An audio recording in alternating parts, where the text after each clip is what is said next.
I'm Dr. Jeff Borenstein, the editor of Psychiatric News, and I'm here with Dr. Renee Binder, the incoming president of the APA.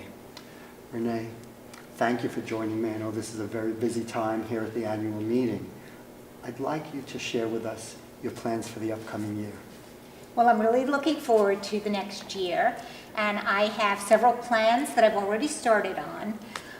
One of the goals of my presidency is for the APA to ensure that we claim our future as psychiatrists and in the delivery of mental health care, that we are the ones who know the best about how care should be delivered, especially when we're dealing with very highly disturbed patients. And we need to claim our roles in all of the new models of healthcare delivery. Excellent. And I think that it's important moving forward that we have that advocacy, both internal amongst ourselves and external with colleagues and with others. I know the issue of stigma is very important to you, and I'd like you to speak a little bit about that as well. Stigma is a very important issue. It's an issue that we face as psychiatrists. It's an issue that our patients face every day.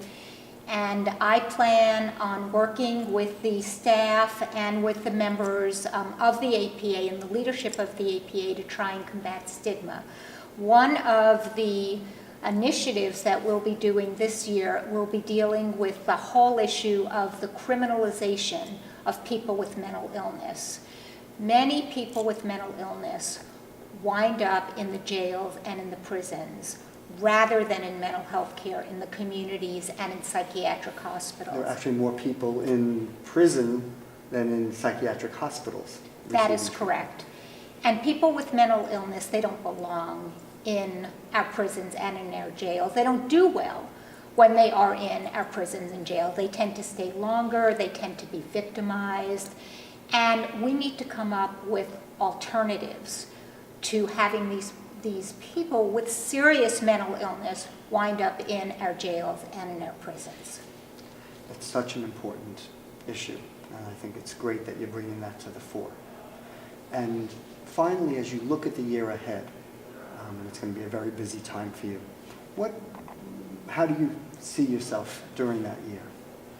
The role of the president of the APA is to be a spokesperson for the APA, to be able to say to the media, to the public, to our members, to other health professionals, what we do, why we're important, to decrease the stigma of mental illness, for everyone to know that mental health care is part of general health care, that everybody has problems at some times, whether it's anxiety or whether it's depression. It's part of living is to have some mental health problems, and that the problems that we have are treatable, and people should feel very comfortable seeking mental health care and getting treatment and trying to help themselves and their family members by improving their lives through accessing mental health care. Well, that's an important message, and I want to thank you for everything you've done up till now, and thank you in advance for what's going to be a very exciting year. And I appreciate, and our field appreciates, your leadership. So thank you.